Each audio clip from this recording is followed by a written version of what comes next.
ఇండస్ట్రీలో ఎంతో మంది తారలు వస్తుంటారు పోతుంటారు, కానీ కొంతమంది మాత్రమే చరిత్రలో నిలిచిపోతారు.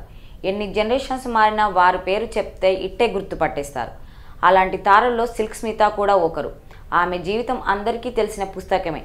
పైకి అలా నవ్వుతూ కనిపించిన ఆమె లోపల ఎంతలా నలిగిందో చాలా తక్కువ మందికి తెలుసు. ఇండస్ట్రీలోకి అడుగు పెట్టాలని సిల్క్ పడిన కష్టం అంతా ఇంత కాదు. ఎన్ని అవమానాలు, ఎన్ని చిత్కారాలు అన్నీ తట్టుకొని స్టార్ డాన్సర్గా తనకంటూ ఒక ప్రత్యేక స్థానాన్ని సంపాదించుకుంది. ఒకానొక సమయంలో సిల్క్ సాంగ్ కోసం థియేటర్లకు వచ్చి ఆమె అందాలను చూసి ప్రేక్షకులు తిరిగి వెళ్లిపోయేవారట. నిర్మాతలు సైతం సిల్క్తో ఒక్క సాంగ్ పెట్టిస్తే చాలు సినిమా హిట్ అని నమ్మేవారట. అంతలా సిల్క్ తన ఖ్యాతిని పెంచుకుంది. అప్పట్లో ఆమె అందానికి ఫిదా కాని వారెవరూ లేరట. డస్కీగా ఉన్నా కూడా నవ్వుతూ ఉండే ఆమె ముఖం ఎప్పుడూ కలగా ఉండేదట. ఇక ఆమె మేకప్ గురించి అప్పట్లో పెద్ద చర్చలు కూడా జరిగాయట. ఆమె ఎలాంటి మేకప్ వేసుకునేది, ఎలాంటి కాస్ట్యూమ్ వాడేది, ఇలాంటి వాటి గురించి స్టార్ హీరోయిన్లు పెద్ద పెద్ద చర్చలే వేసేవారట.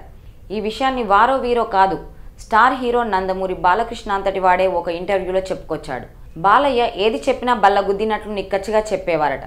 గతంలో ఒక ఇంటర్వ్యూలో పాల్గొన్న బాలయ్య సిల్క్ స్మిత మేకప్ గురించి, కాస్ట్యూమ్ గురించి మాట్లాడాడు.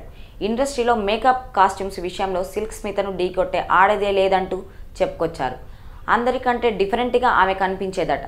ఆమె వాడే మేకప్ ప్రోడక్ట్స్ ఏంటి అని తెలుసుకోవడానికి చాలామంది హీరోయిన్లు ప్రయత్నించేవారట. ఇకపోతే బాలయ్య చేసిన ఈ వ్యాఖ్యలకు సంబంధించి ఈ వీడియో ప్రస్తుతం సోషల్ మీడియాలో వైరల్గా మారింది.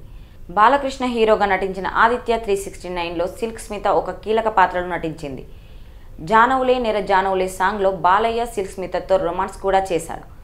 అప్పట్లో ఈ సాంగ్ ఎంతటి సెన్సేషన్ సృష్టించిందో ప్రత్యేకంగా చెప్పాల్సిన అవసరం లేదు. కెరీర్ పీక్స్లో ఉన్నప్పుడే ఒక వ్యక్తిని గుడ్డిగా ప్రేమించి ఆ వ్యక్తి మోసం చేస్తే తట్టుకోలేక సిల్క్ స్మిత తన ప్రాణాలను తానే తీసుకుంది.